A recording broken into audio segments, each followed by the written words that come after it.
1 Julie en die woonstel is uiteindelik klaar.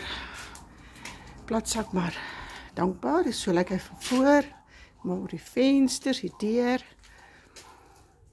Is in, nou mooi sien hoe mooi lyk dit. Presies soos ek voorgestel het, thema is swart en grys, skakerings.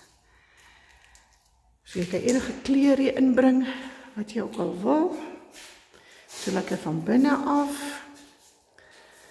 Dis die sitkamer gedeelte. Genoeg vir 'n sitbank, 'n TV as jy het. En hierdie wat ek hou van hier kan jy nou jou stoeltjies, paar stoeltjies sit. Jy kan tot 4 inkom, dink ek 3 gemaklik.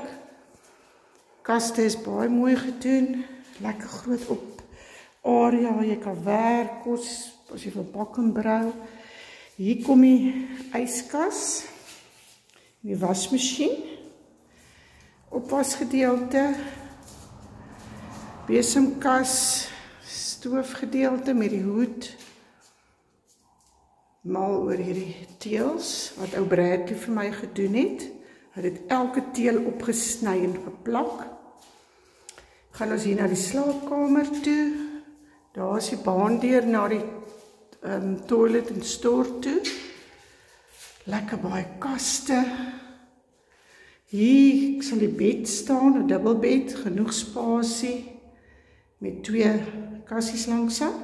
En dan natuurlik die baandeur wat toemaak na die kombuis toe. So lekker privaat. Sy 2 baandoors. Nou gaan ons hier deur na die dis hier opwas, hier moet nog 'n spieël kom. Stortgedeelte. En hierdie is soos 'n reënval stortkop. Dis 'n instapstort. Jy kan sit en daar loop die water uit. So hy druk nie op hier na toe nie. En dan het ons toiletgedeelte met die venster. Sy.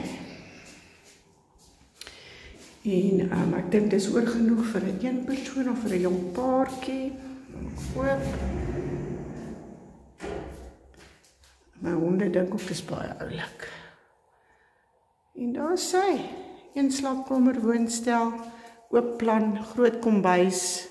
Ander 1 slaapkamer woonstelle het nie sulke groot kombuise nie. Hierdie is regtig uniek. Groot kombuis, baie pakplek.